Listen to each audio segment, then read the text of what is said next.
Il y a des moments dans la vie où le temps semble se suspendre, où l'air devient solide et où chaque son vous parvient étouffé, comme si vous étiez sous l'eau. Pour moi, ce moment a eu lieu le soir du 24 décembre, alors que l'odeur de la dinde au marron et du sapin frais remplissait la pièce. Mon père, le visage pourpre, les veines du cou saillantes, venait de prononcer la phrase qui allait détruire notre famille pour toujours. Tu n'es qu'une sangsue. Une parasite. Je ne veux plus voir ta tête ici après les fêtes. Ces mots ont claqué comme un coup de fouet. Ma fourchette est restée suspendue à mi-chemin de ma bouche. Autour de moi, le silence était total, seulement troublé par le crépitement des bougies que j'avais moi-même achetées. Je m'appelle Lison, j'ai 32 ans, et je venais de commettre l'erreur impardonnable de demander un peu de reconnaissance à la table que j'avais financée. Ce que je ne savais pas encore, c'est que cette insulte allait être le début d'une guerre sans merci. Une guerre où j'allais devoir détruire ceux que j'étais censé aimer pour survivre. Avant de vous plonger dans le récit de ma vengeance, j'aimerais que nous nous connexions un instant. Dites-moi dans les commentaires depuis quelle ville ou quel pays vous m'écoutez, et quelle heure il est chez vous. Savoir que je ne suis pas seule à partager cette histoire me donne la force de continuer. Tout avait commencé quelques heures plus tôt, dans notre pavillon de la banlieue de Nantes.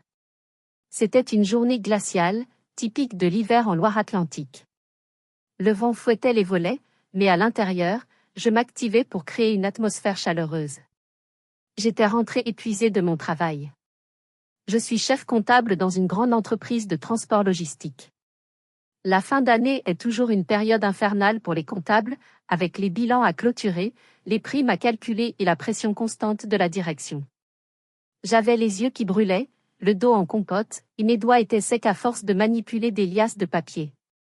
Pourtant, en franchissant le seuil de la maison, je n'avais pas eu le droit au repos. Pas même 5 minutes. J'avais enfilé mon tablier par-dessus mes vêtements de travail et je m'étais mise au fourneau. Ma mère, Solange, était assise dans le salon, un verre de vin à la main, regardant une émission de téléachat.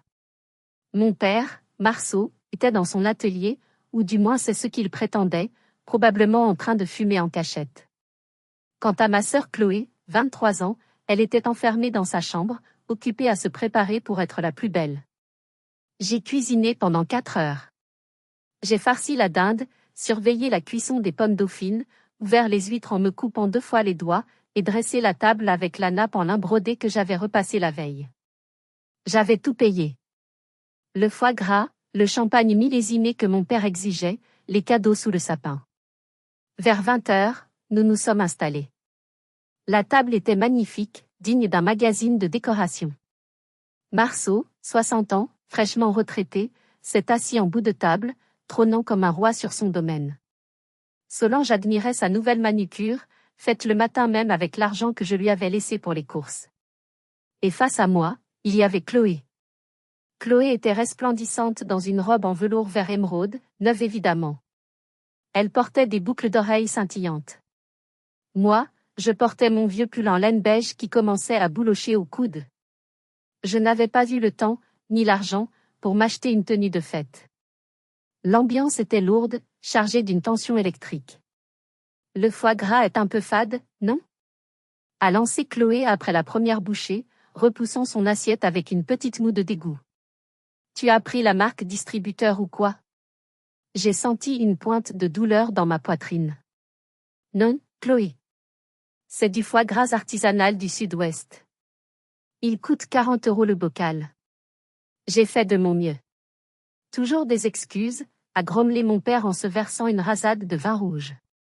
Si tu passais moins de temps à te plaindre et plus de temps à gérer cette maison correctement, on mangerait peut-être chaud. J'ai posé mes couverts. Mes mains tremblaient légèrement.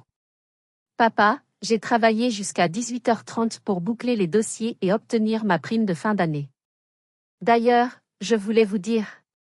J'ai fait le virement de 2500 € cet après-midi pour la réparation de la toiture. Et j'ai aussi réglé le solde de la carte de crédit de maman. On commence l'année sans dette. Je les ai regardés, un par un. Je cherchais une lueur de gratitude. Un simple merci. Un sourire. N'importe quoi qui justifierait mes sacrifices. Il y a eu un silence lourd, pesant. Chloé a ricané. Un son pointu, cruel. Tu veux une médaille, Lison? C'est normal, non? Tu vis ici, tu ne paies pas de loyer officiel. C'est la moindre des choses de participer. Regarde-toi, franchement. Tu n'as même pas fait l'effort de te coiffer. Tu fais tache sur les photos de famille. On dirait une vieille fille aigrie. C'était la goutte d'eau. La fatigue, le stress, l'injustice, tout est remonté d'un coup. Je ne peux pas m'acheter de vêtements neufs, Chloé, parce que mon salaire sert à payer vos factures. Les factures de chauffage, la taxe foncière, vos courses, ton essence. Bam! Le poing de mon père s'est abattu sur la table avec une violence inouïe. Les verres en cristal ont tressauté. Tu oses nous faire des reproches? Le soir de Noël? A-t-il hurlé, sa voix montant dans les aigus. Il s'est levé, menaçant, son ombre se projetant sur le mur derrière moi. Tu n'es qu'une sangsue, Lison. Une parasite qui s'accroche à nous parce qu'elle est incapable de se trouver un mari ou de vivre seule. Tu crois que ton argent t'achète le droit de nous manquer de respect? Tu crois que tu es la patronne parce que tu signes 3 chèques? Mais papa, Tais-toi. Je ne veux plus t'entendre pleurnicher. Tu vas régler les factures de chauffage de décembre, parce que tu as consommé de l'énergie comme une vache cet hiver, et après ça. Dehors. Tu m'entends? Tu dégages. Je ne veux plus voir ta tête de victime dans ma maison. J'ai tourné la tête vers ma mère. Maman, dis quelque chose, ai-je supplié du regard. Solange a continué de manger sa dinde, les yeux fixés sur son assiette, comme si elle était sourde et aveugle. J'ai regardé Chloé. Elle souriait. Un sourire victorieux, carnassier. Tu as entendu papa, a-t-elle dit doucement, savourant chaque syllabe. Dégage. J'ai besoin de ta chambre pour stocker mes vêtements de toute façon. Ton bazar m'encombre. Le monde s'est effondré autour de moi. Mais au lieu d'éclater en sanglots, j'ai ressenti quelque chose d'étrange. Un froid polaire a envahi mes veines, chassant la tristesse pour laisser place à une lucidité terrifiante. J'ai posé ma serviette sur la table. J'ai regardé ces 3 personnes que j'avais portées à bout de bras pendant 10 ans. Et j'ai su que c'était fini. Vraiment fini. Je n'ai pas répondu. Pas un seul mot n'est sorti de ma bouche. Le silence qui a suivi la tirade de mon père était assourdissant, seulement brisé par le bruit obscène de Chloé qui grattait le fond de son assiette pour récupérer la dernière miette de farce, comme si le spectacle de mon humiliation lui avait ouvert l'appétit. Je me suis levée, mes jambes étaient lourdes comme du plomb. J'ai commencé à débarrasser. J'ai pris mon assiette, pleine, celle de mon père, vide, celle de ma mère, celle de ma sœur. J'ai agi comme un automate. Comme la servante qu'ils avaient toujours voulu que je sois. C'est ça, rends-toi utile pour une fois, a marmonné mon père en se rasseyant lourdement, le visage encore rouge de colère. Je suis allée dans la cuisine. J'ai ouvert le robinet. L'eau brûlante a coulé sur mes mains, mais je ne sentais rien. Je frottais les taches de graisse, mais c'était comme si j'essayais d'effacer les 10 dernières années de ma vie. Chaque assiette que je rangeais dans le placard était un adieu silencieux. Je voyais mon reflet dans la vitre noire de la fenêtre au-dessus de l'évier, une femme de 32 ans, cernée, voûtée, usée par le besoin désespéré d'être aimée par des gens incapables d'aimer. Une fois la cuisine impeccable, je suis montée dans ma chambre. Je n'ai pas allumé la lumière. Je me suis assise sur le bord de mon lit, dans le noir. Je tremblais. Pas de peur, mais d'une adrénaline froide. Les heures ont passé. Vers minuit, la maison est devenue silencieuse. Ils étaient tous allés se coucher, probablement satisfaits d'avoir remis la sangsue à sa place. J'avais soif. Une soif terrible, comme si j'avais avalé du sable. Je suis sortie de ma chambre sur la pointe des pieds pour aller chercher un verre d'eau. Le parquet grinçait légèrement sous mes pas. En passant devant la chambre parentale, j'ai vu une raie de lumière sous la porte. Et j'ai entendu des voix. Des murmures excités. Je me suis figée. J'ai retenu mon souffle. C'était la voix de Chloé. Franchement papa, tu as été génial tout à l'heure. Il fallait qu'elle parte. J'en pouvais plus de voir sa tête de déterré le matin dans la cuisine. Elle me déprime. Elle commençait à prendre trop de place, a répondu mon père d'une voix pâteuse. Elle croit que parce qu'elle paie 3 factures, elle est la patronne ici. C'est ma maison. C'est moi le chef. Et pour l'argent? A demandé ma mère. Sa voix était inquiète, mais pas pour moi. Si elle part vraiment, qui va payer le prêt pour la véranda? Et mes soins? Il y a eu un rire. Le rire cristallin et cruel de Chloé. T'inquiète pas maman. Elle a déjà payé la taxe d'habitation et l'assurance de la maison pour toute l'année prochaine. Je l'ai vue faire les virements hier. Elle est tellement bête, elle croit qu'en payant elle achète votre amour. Et puis, le mois prochain, Kevin va venir s'installer avec moi. On prendra sa chambre, on en fera un studio pour mes lives TikTok et un coin gaming pour Kevin. Kevin ne paiera pas de loyer, j'espère? A grogné mon père. Mais non papa. Lison a laissé sa carte bleue course dans le tiroir de l'entrée, non? On n'a qu'à continuer de s'en servir. Elle ne vérifie jamais ses comptes, elle est trop occupée à jouer les martyrs et à travailler comme une esclave. D'ici à ce qu'elle s'en rende compte, on aura eu le temps de bien en profiter. Tu as raison, ma chérie. Tu es bien plus maligne que ta sœur. Allez, éteins la lumière maintenant. J'étais pétrifiée dans le couloir sombre. Mon cœur battait si fort contre mes côtes que j'avais peur qu'ils l'entendent à travers la porte en chêne. Ils avaient tout prévu. C'était un complot. Ils avaient attendu que je règle les plus grosses dépenses de l'année, les impôts fonciers, les assurances, les réparations de toiture pour me jeter comme un vieux chiffon inutile. Et pire, ils comptaient continuer à me voler après mon départ. Ils comptaient installer le petit ami fainéant de ma sœur dans ma chambre, aux frais de la princesse. Ils pensaient que j'étais bête. Que je ne vérifiais jamais. Ils oubliaient un détail crucial. Je suis chef comptable. Les chiffres, c'est mon métier. C'est mon langage. C'est mon arme. Et ce soir-là, dans l'obscurité du couloir, l'équation a changé radicalement. J'ai cessé d'être la fille, la sœur, la victime. Je suis devenue l'auditrice d'une faillite annoncée. Je suis retournée dans ma chambre, mais pas pour dormir. J'ai sorti mes valises de sous le lit. Et surtout, j'ai allumé mon ordinateur portable. Si Chloé pensait que j'étais stupide, elle allait découvrir que la stupidité coûte très, très cher. Le lendemain matin, le 25 décembre, jour de Noël, l'ambiance était surréaliste. Il jouait la comédie de la famille parfaite, s'habillant pour aller à la messe de 10 heures comme si la veille ne s'était jamais produite. « Tu ne viens pas, Lison ?» a demandé ma mère en ajustant son chapeau devant le miroir de l'entrée. Elle a lissé sa jupe, évitant soigneusement mon regard. « Non, j'ai une migraine terrible. Je vais rester pour commencer à trier mes affaires, comme papa l'a demandé, ai-je répondu d'une voix neutre, sans laisser paraître la tempête qui grondait en moi. Mon père a reniflé avec mépris en enfilant son manteau. C'est ça. Bon débarras. Assure-toi que tout soit propre quand on rentre. Et n'oublie pas de lancer le lave-vaisselle. Dès que leur voiture a quitté l'allée, dès que le bruit du moteur s'est éloigné, je suis passé en mode opérationnel. Je n'avais pas de temps à perdre. 2 heures maximum avant leur retour. Je suis entré dans le bureau de mon père.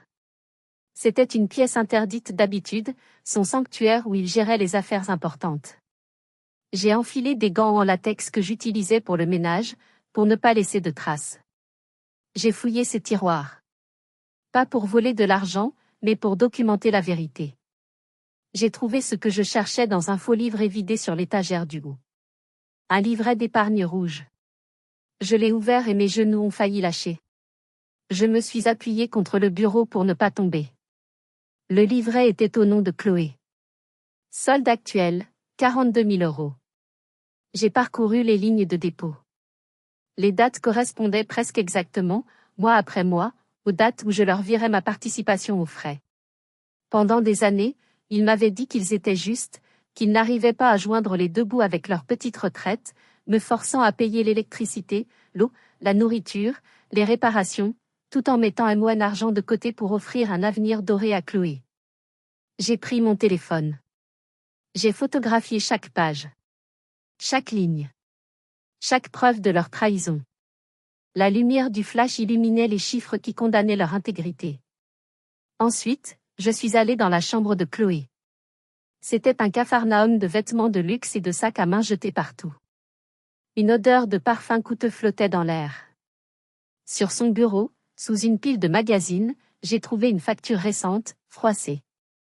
Un sac de marque de luxe, 1200 €. Mode de paiement, carte bancaire se terminant par 4589. Ma carte.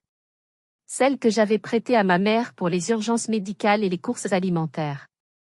Chloé n'avait pas acheté de livres pour ses études comme elle le prétendait.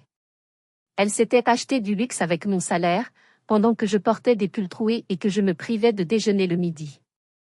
Je dois vous poser une question, très honnêtement. Si vous découvriez que vos parents volaient votre argent durement gagné pour le donner en secret à votre frère ou votre sœur qui vous méprise, que feriez-vous à ma place? Est-ce que vous partiriez en silence ou est-ce que vous chercheriez à vous venger? Dites-le moi dans les commentaires, j'ai vraiment besoin de savoir si ma réaction était justifiée ou si je suis devenue folle. J'ai tout photographié. J'ai rassemblé mes bijoux, mes diplômes, mon ordinateur, mes disques durs externes contenant toute ma vie numérique. J'ai pris tout ce qui avait de la valeur et qui m'appartenait légalement. J'ai chargé ma petite Peugeot 208 jusqu'au plafond. Le coffre était plein, la banquette arrière croulait sous les sacs poubelles remplis de vêtements. Avant de partir, j'ai fait une dernière chose. J'ai pris le double des clés de la maison que j'avais sur mon trousseau. Je les ai posées bien en évidence sur la table de la cuisine, à côté d'une note manuscrite que j'avais préparée avec soin. Je n'ai pas écrit une lettre d'adieu larmoyante. J'ai écrit une facture.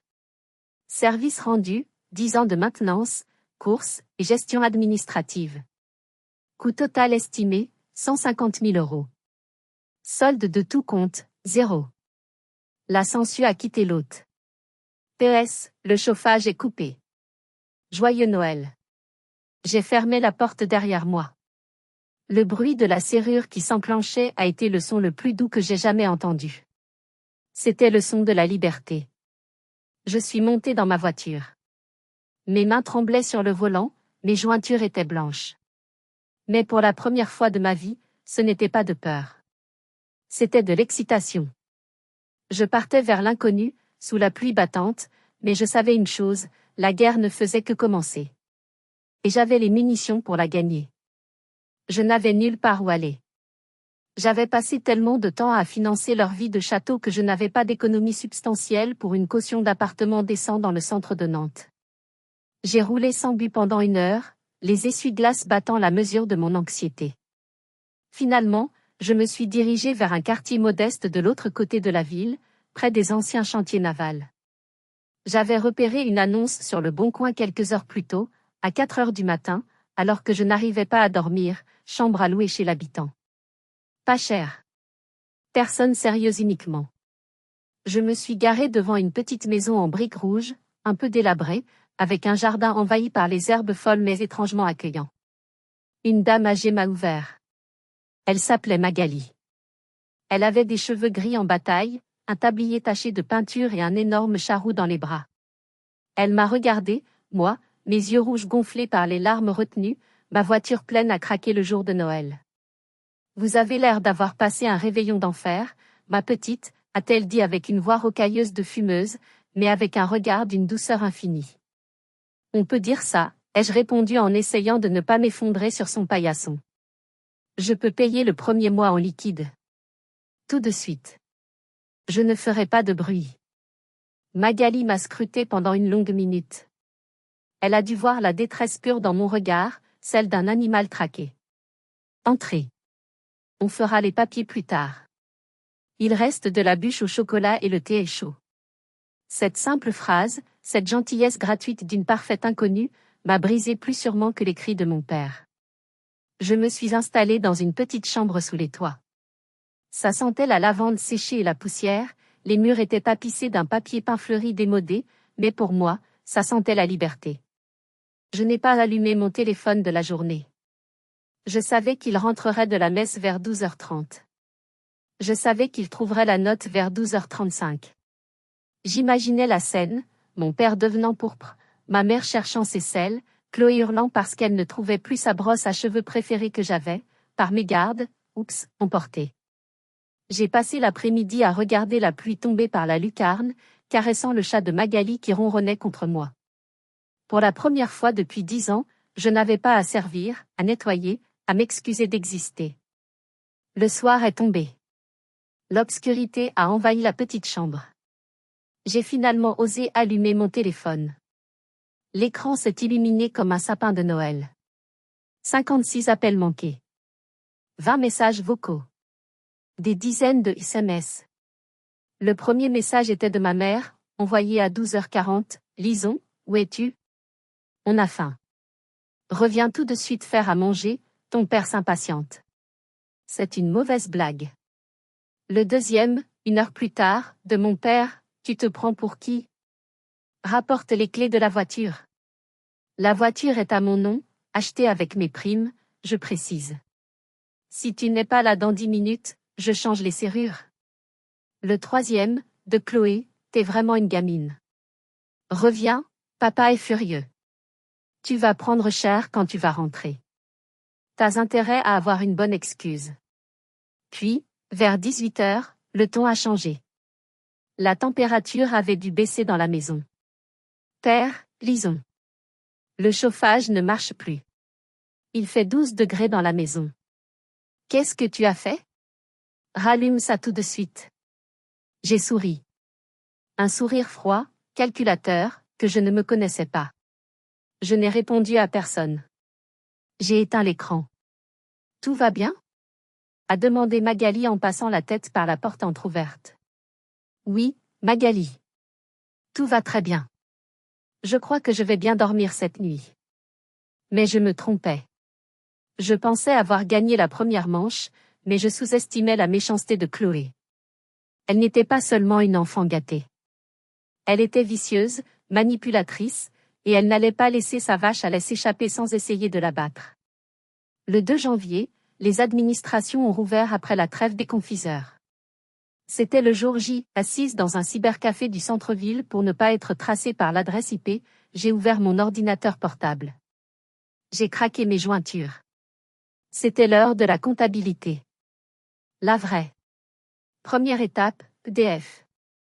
Le contrat d'électricité de la maison familiale était à mon nom depuis mes 20 ans, car mes parents étaient interdits bancaires à l'époque et ne pouvaient pas ouvrir de ligne. J'ai cliqué sur l'onglet Résilier le contrat. Motif, déménagement. Date d'effet, immédiate. J'ai validé. J'imaginais la scène. Chloé en train de lisser ses cheveux devant son miroir lumineux, mon père devant sa télé en train de regarder les matchs de reprise, et pouf. Le noir. Le silence absolu. Plus de lumière, plus de chaleur. Deuxième étape, Internet et télévision. Mon père ne pouvait pas vivre sans ses chaînes de sport. Le pack sport premium coûtait 80 € par mois. Payé par mois, évidemment. Clic résilier. Plus de Wi-Fi pour les lives TikTok de Chloé. Plus de football pour papa. Ils allaient devoir se parler, pour la première fois depuis des années. Troisième étape, les banques. J'ai appelé ma banque. J'avais répété mon texte. Bonjour, je suis Lison B. Je voudrais faire opposition sur ma carte bleue secondaire. Celle détenue par Madame Solange. Oui, c'est cela. Motif? Perte de confiance. Et je veux contester les derniers prélèvements effectués par Luxe et Mode Bordeaux. Ce n'est pas moi qui ai fait ces achats, je suspecte une utilisation frauduleuse par un tiers. La banquière a été très compréhensive. Carte bloquée instantanément. Dossier de fraude ouvert. Quatrième étape, le coup de grâce. L'école de mode de Chloé.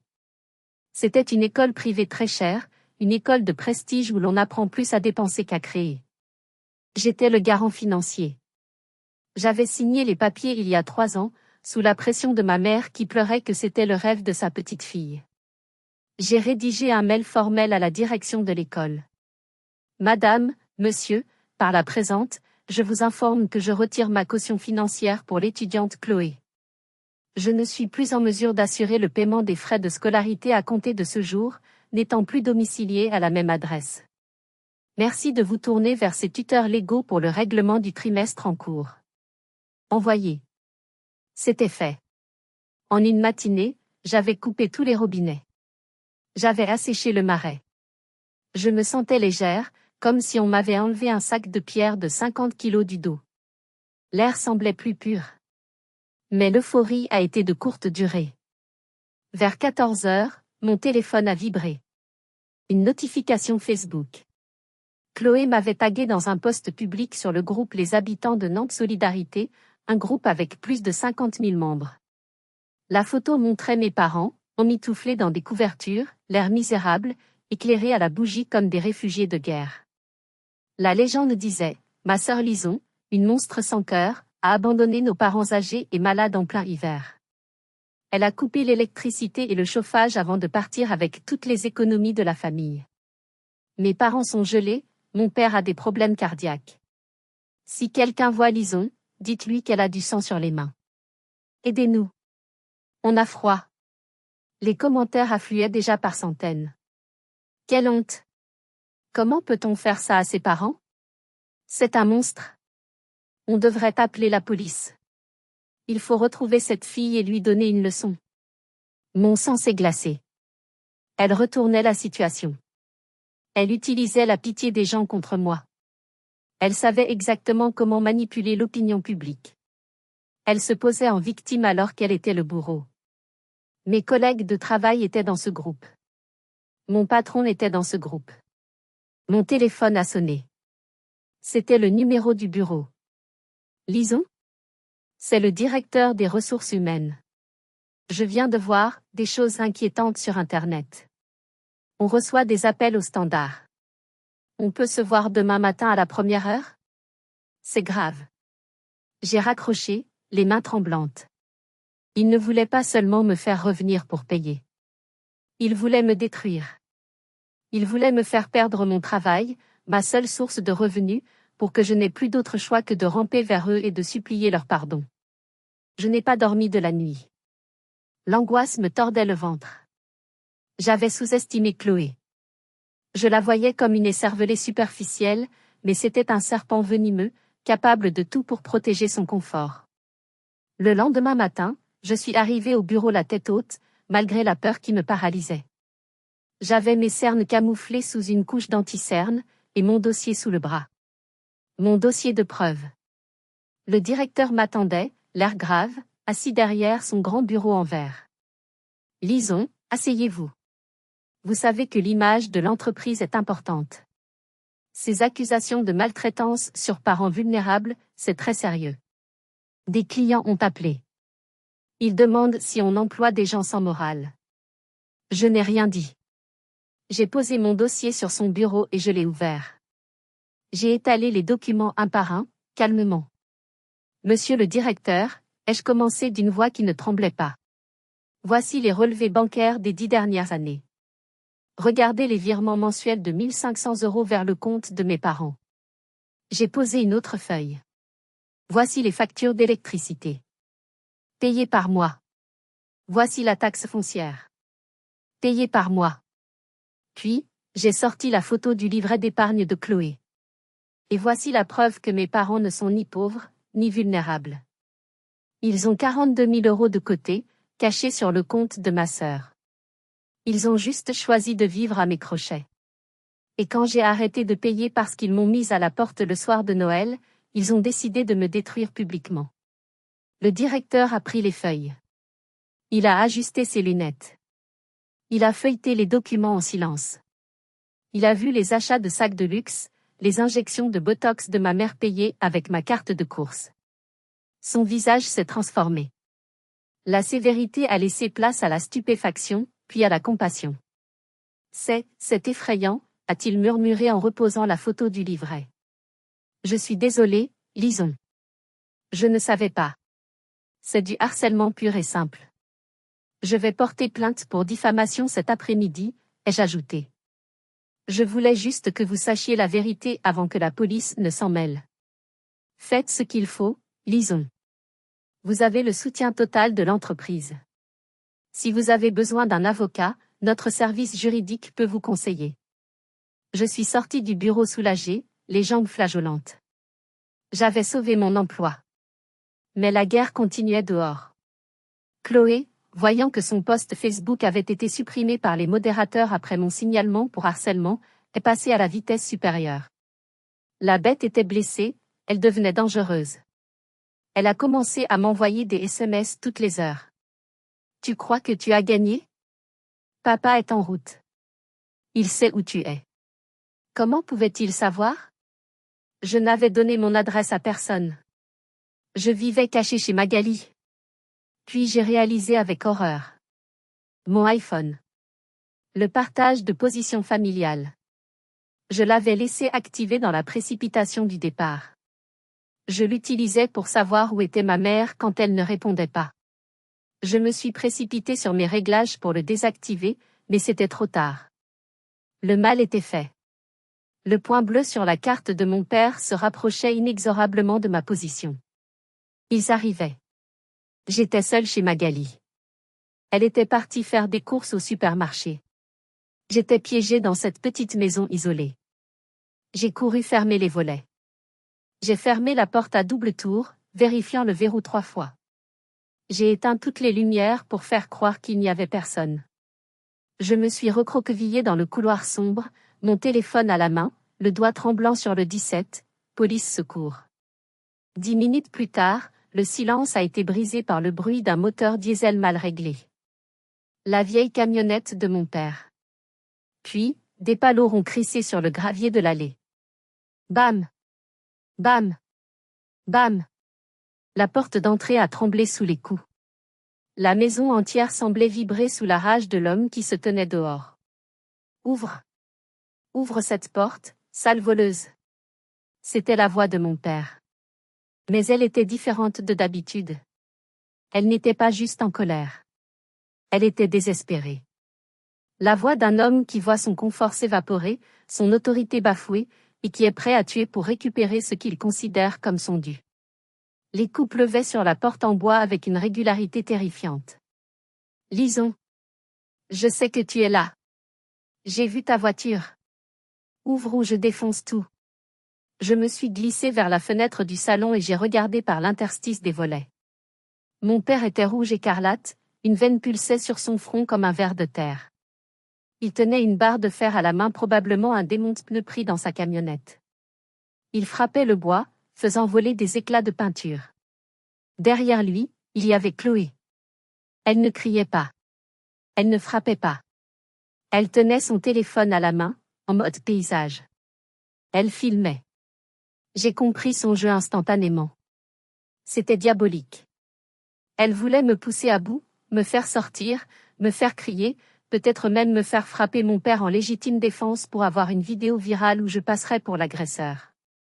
Elle voulait une preuve de ma folie pour justifier leur harcèlement. Regardez tous, commentait-elle pour son live avec une voix faussement larmoyante, ma sœur laisse notre père gelé dehors alors qu'il veut juste lui parler. Elle nous a volé tout notre argent. Papa est à bout de nerfs, le pauvre. Il est malade. C'était grotesque. C'était terrifiant. Papa, arrête! Ai-je crié à travers la porte, sans ouvrir. Tu vas réveiller tout le quartier. Tu es fou. Je m'en fous. A-t-il hurlé. Rends-moi ma carte bleue. Remets l'électricité. Tu n'as pas le droit de nous faire ça après tout ce qu'on a fait pour toi. On t'a nourri, logé. Tu nous dois tout. J'ai tout payé. Ai-je hurlé en retour, ma voix se brisant sous l'effet des sanglots. J'ai payé chaque centime. Je ne vous dois plus rien. Partez. Crac. Le bois de la porte a craqué sinistrement sous un coup de barre de fer plus violent que les autres. La serrure a tenu bon, mais le cadre commençait à céder. Je voyais le jour à travers la fente. Je vais compter jusqu'à 3. Si tu n'ouvres pas, j'entre et je te traîne par les cheveux jusqu'à la maison. 1. J'ai composé le 17. Mes doigts glissaient sur l'écran à cause de la sueur. Police, j'écoute. Au secours. Mon père est en train de défoncer ma porte avec une barre de fer. Il est violent. Rue des Lilas, numéro 4. Vite, s'il vous plaît. Il va entrer. J'ai envoyé une patrouille. Enfermez-vous, madame. Ne sortez pas d'eux. A hurlé mon père. J'entendais Chloé rire nerveusement dehors. Un rire de hyène. Vas-y papa, montre-lui qui est le chef. Casse la porte. À cet instant, la Twingo jaune de Magali est arrivée dans l'allée en dérapant sur les graviers. J'ai vu Magali sortir de sa voiture, petite dame de 70 ans, mais féroce comme une lionne protégeant ses petits. Elle a lâché ses sacs de course par terre. Elle n'a pas reculé devant mon père armé de sa barre de fer. « Et qu'est-ce que vous faites chez moi ?» a-t-elle crié avec une autorité surprenante qui a fait sursauter mon père. Il s'est retourné, surpris d'être interrompu. « C'est pas vos affaires, la vieille. Je viens récupérer ma fille et mon argent. Dégagez. Vous êtes sur une propriété privée. Vous dégagez ou je lâche le chien. » Elle n'avait qu'un vieux chat arthritique, mais le bluff était magnifique. 3. Mon père a ignoré Magali. Il s'est retourné vers la porte et a donné un coup d'épaule violent, de tout son poids. Le bois a cédé au niveau du verrou avec un bruit d'explosion.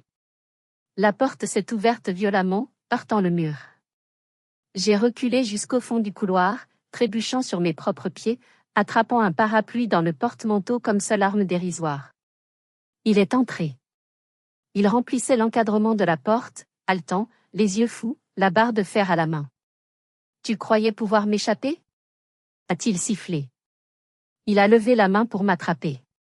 C'est là que les sirènes ont retenti. Bleu. Rouge. Bleu.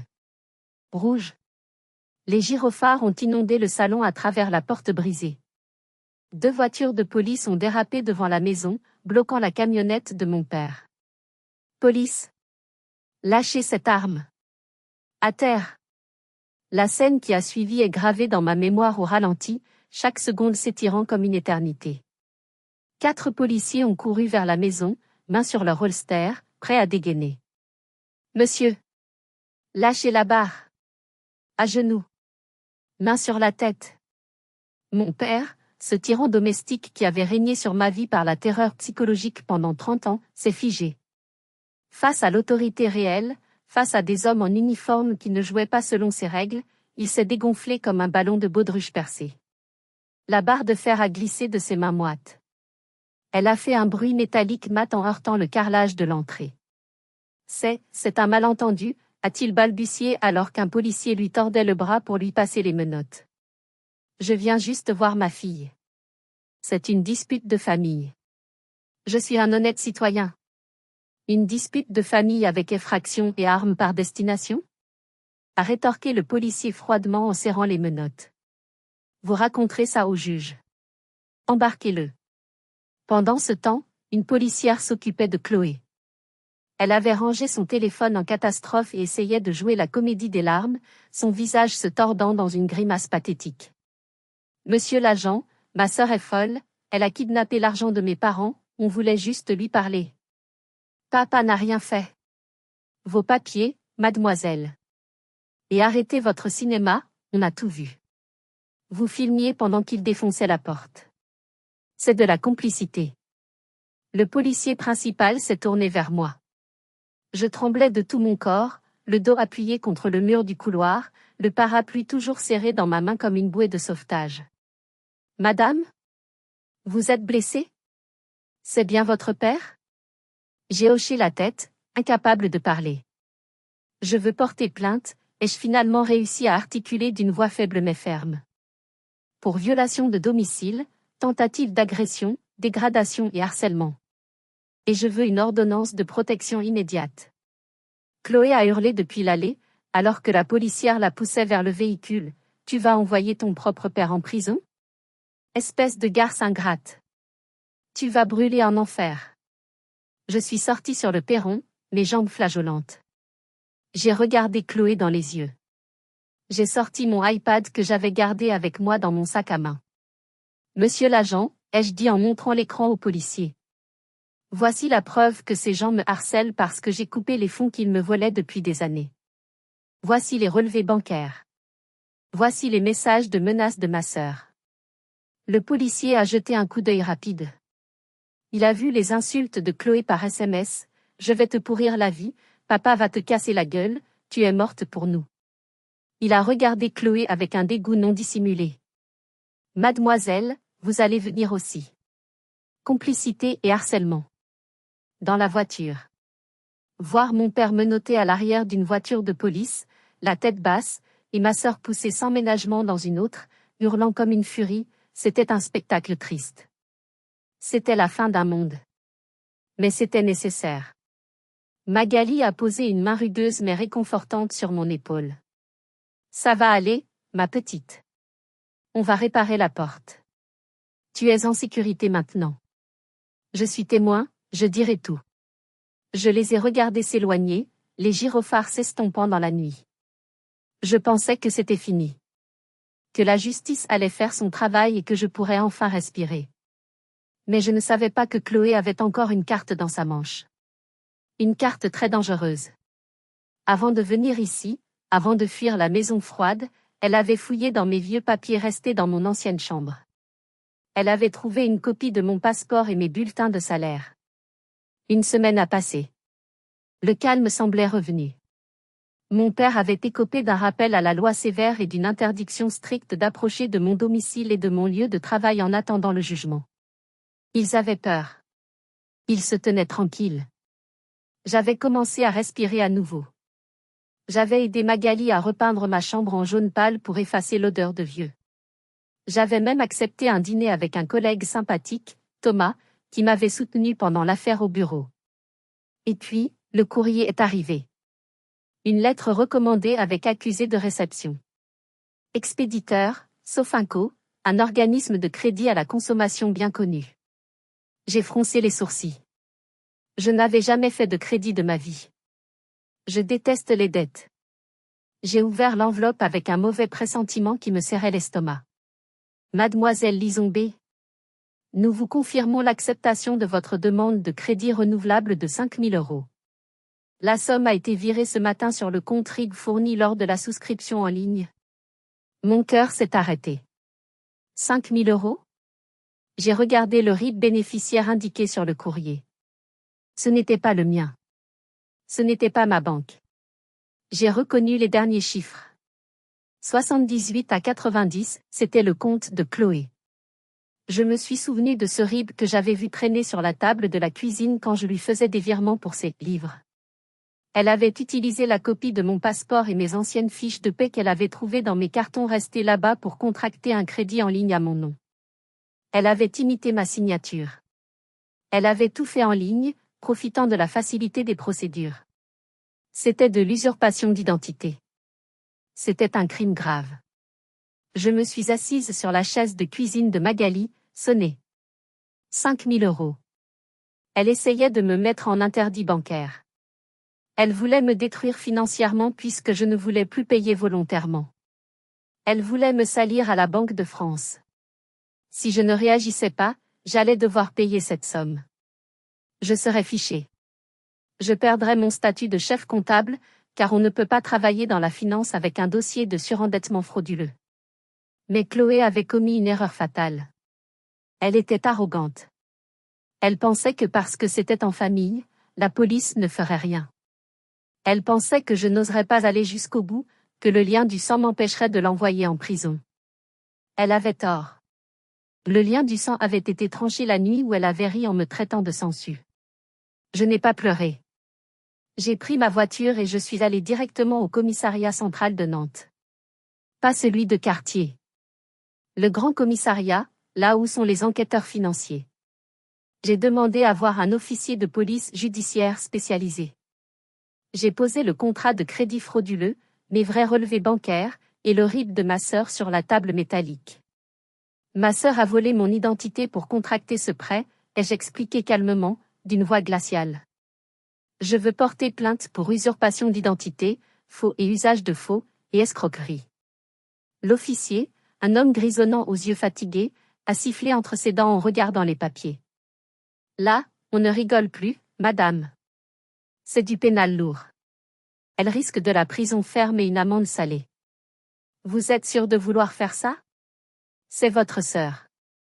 Une fois la plainte déposée, le procureur s'en saisira, vous ne pourrez plus l'arrêter. J'ai pensé à mon père avec sa barre de fer. J'ai pensé aux insultes. J'ai pensé à ma vie gâchée à les servir, à me priver pour qu'elle puisse porter du velours.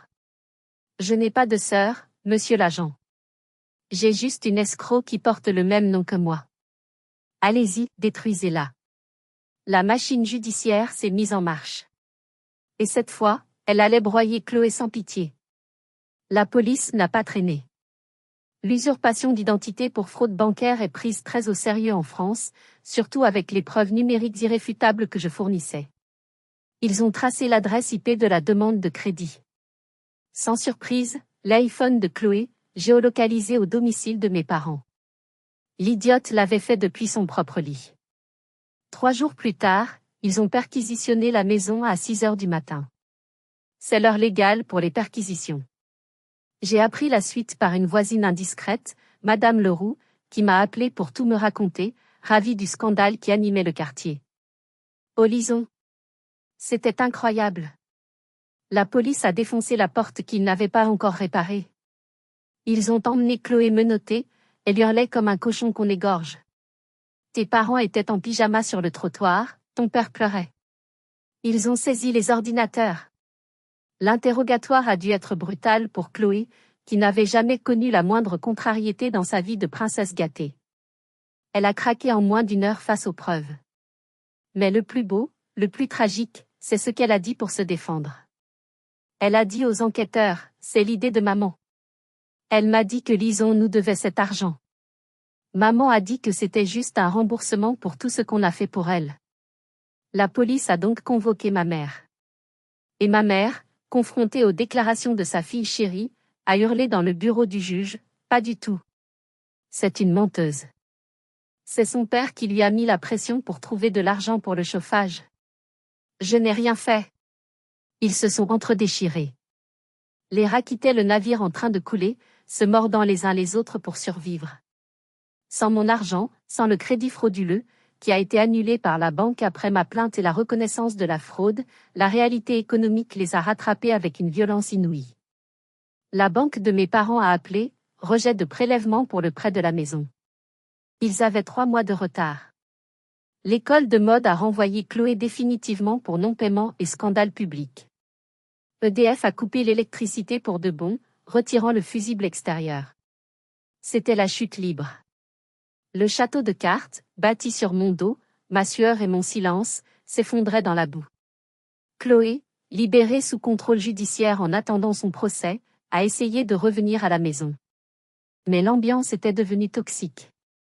Marceau l'a giflé en l'accusant d'avoir tout gâché avec son idée de crédit stupide qui avait amené la police. Chloé a fait ses valises le soir même et est partie rejoindre son copain Kevin, qu'il a largué 2 jours plus tard par SMS quand il a compris qu'elle n'avait plus un sou, qu'elle n'avait plus d'appartement, et qu'elle avait des ennuis avec la justice. Cette partie de l'histoire me fait toujours réfléchir sur la nature humaine. On dit que le sang est plus épais que l'eau, mais quand l'argent disparaît, la loyauté de certaines familles s'évapore instantanément. N'oubliez pas de liker cette vidéo si vous pensez que la justice a bien fait son travail, et abonnez-vous pour voir comment s'est terminée ma dernière rencontre avec eux. C'est la fin la plus satisfaisante que vous puissiez imaginer. 3 mois plus tard. Nous étions en mars. Le printemps pointait timidement son nez à Nantes, avec des bourgeons verts sur les arbres, mais mon ancienne maison semblait figée dans un hiver éternel. J'avais besoin de tourner la page définitivement. Il restait quelques meubles à moi dans la maison. Des meubles que j'avais payés, mon lit, mon bureau, mon armoire, et surtout, la commode Louis XV de ma grand-mère maternelle, le seul héritage que je voulais sauver de ce naufrage. J'ai obtenu l'autorisation du tribunal d'y aller pour récupérer mes biens, accompagné d'un huissier de justice pour faire l'inventaire et de 2 policiers pour faire respecter l'ordonnance de protection et éviter tout débordement violent. Quand je suis entrée dans la maison, j'ai eu un choc physique. L'odeur m'a pris à la gorge. Ça sentait le renfermé, le froid humide, la moisissure et le tabac froid incrusté dans les tissus. Il n'y avait plus d'électricité. Les volets étaient fermés. Il vivait à la bougie et avec un petit chauffage au pétrole d'appoint qui empestait le kérosène dans le salon. Mon père était assis dans son fauteuil en cuir, qui était maintenant craquelé. Il était emmitouflé dans une couverture sale. Il avait vieilli de 10 ans en 3 mois. Ses cheveux étaient gras, sa barbe hirsute. Il ne m'a même pas regardé quand je suis entrée. Il fixait le vide, un verre de vin bon marché à la main. Son orgueil avait été brisé, non pas par moi, mais par sa propre incompétence à gérer sa vie sans sa sangsue. Ma mère est arrivée en courant depuis la cuisine. Elle avait perdu sa superbe. Ses racines grises étaient apparentes sur 5 centimètres, ses ongles étaient cassés et rongés. Elle portait un jogging taché. Elle s'est jetée vers moi, ignorant l'uniforme des policiers. Lison. Ma chérie. Tu es revenue. Dieu merci. Dis-leur d'arrêter tout ça. Retire ta plainte contre ta sœur. On peut recommencer. On a compris la leçon. On t'aime, tu sais. On est une famille. J'ai reculé d'un pas, évitant son contact comme si elle était contagieuse. Madame, a dit l'huissier en s'interposant fermement. Restez à distance, s'il vous plaît. Respectez la procédure. J'ai regardé cette femme qui m'avait donné la vie mais qui m'avait volé ma jeunesse, mon estime de soi et mon argent. Je ne suis pas revenue, maman. Je viens chercher la commode de grand-mère. Et après, vous ne me verrez plus jamais. C'est fini. Mais comment on va faire? A-t-elle pleurniché, des larmes noires de mascara coulant sur ses joues. On va perdre la maison. La banque va saisir la maison le mois prochain. On a reçu l'avis d'expulsion. Où est-ce qu'on va aller? On va être à la rue. J'ai regardé autour de moi. Cette maison qui avait été ma prison dorée. Les murs semblaient suinter la tristesse. Vous avez 42 000 € sur le livret de Chloé, non? C'est une belle somme. Ah, j'oubliais.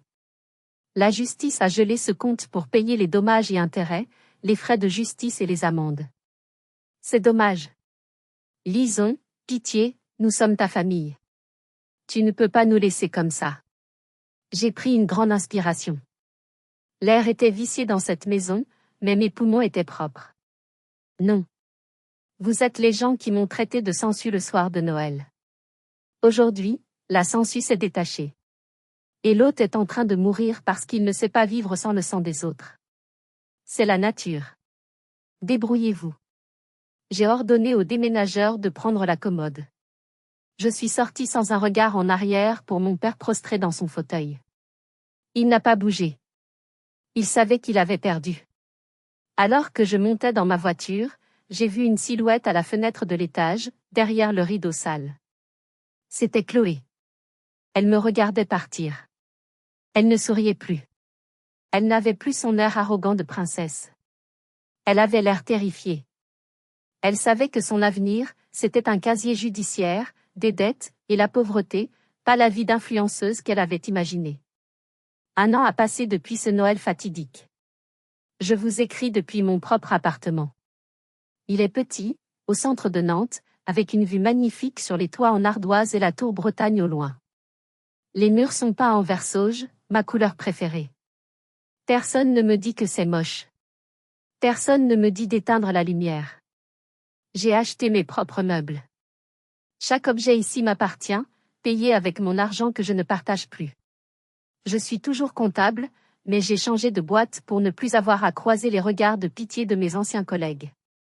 J'ai rencontré quelqu'un. Il s'appelle Marc. Il est instituteur. Il est doux, calme. Pour notre premier Noël ensemble, il m'a offert un cadeau sans rien attendre en retour, un cours de poterie, parce que je lui avais dit une fois que j'aimais ça. J'ai pleuré pendant 1 heure en tenant le bon cadeau. Il n'a pas compris pourquoi, mais il m'a juste tenu dans ses bras jusqu'à ce que je me calme. Aux dernières nouvelles, la maison de mes parents a été saisie et vendue aux enchères pour payer leurs dettes accumulées. Ils n'ont rien récupéré de la vente. Ils vivent maintenant dans un petit HLM en périphérie de la ville, un 2 pièces humide. Ils vivent de la petite retraite de mon père. Ma mère a dû faire des ménages pour payer ses cigarettes et ses dettes. Chloé a été condamnée à 8 mois de prison avec sursis et une lourde amende pour usurpation d'identité et escroquerie. Avec un casier judiciaire, elle ne peut plus travailler dans la mode ni dans le commerce de luxe. Elle travaille comme serveuse dans un fast-food près de la gare. L'ironie du sort est délicieuse, elle sert les gens, elle nettoie les tables, comme elle m'a forcé à le faire pendant des années. Elle connaît enfin la valeur de l'argent et de l'effort. Je n'ai plus aucun contact avec eux. J'ai changé de numéro. J'ai bloqué leur mail. Parfois, la nuit, je fais encore des cauchemars où j'entends mon père hurler à ma porte avec sa barre de fer. Mais je me réveille, je regarde mes factures à mon nom, mon compte en banque qui grandit, car je garde mon argent pour moi maintenant, j'ai pu m'offrir des vacances en Italie cet été, et je me rendors apaisé, blotti contre Marc. Je voulais partager cette histoire avec vous pour une raison simple, et c'est le message le plus important de cette vidéo. On nous apprend depuis l'enfance que la famille est sacrée. Qu'on doit tout pardonner parce que c'est notre sang. C'est faux. C'est un mensonge dangereux. Le respect est sacré. L'amour est sacré. La sécurité est sacrée. Si votre famille vous traite comme une option, comme un distributeur de billets, comme une servante ou comme un paillasson, vous avez le droit de partir. Vous avez le droit de couper les ponts. Vous avez le droit d'être la méchante dans leur histoire tordue, pour pouvoir devenir enfin l'héroïne de votre propre vie. Ne soyez pas une sangsue, bien sûr. Mais ne soyez pas non plus l'hôte qu'on vide de son sang jusqu'à la mort. Soyez libre. C'est la fin de mon histoire. J'espère qu'elle vous a donné le courage de poser vos propres limites, aussi difficiles soient-elles. Si vous avez vécu quelque chose de similaire, ou si vous hésitez à couper les ponts avec une personne toxique de votre entourage, écrivez-le en commentaire ci-dessous. On se soutient entre nous, cette communauté est là pour ça. N'oubliez pas de liker la vidéo pour aider l'algorithme à partager ce message, de vous abonner et d'activer la cloche pour ne pas rater la prochaine histoire de justice et de résilience. Prenez soin de vous. Et joyeux Noël, mais seulement à ceux qui le méritent vraiment.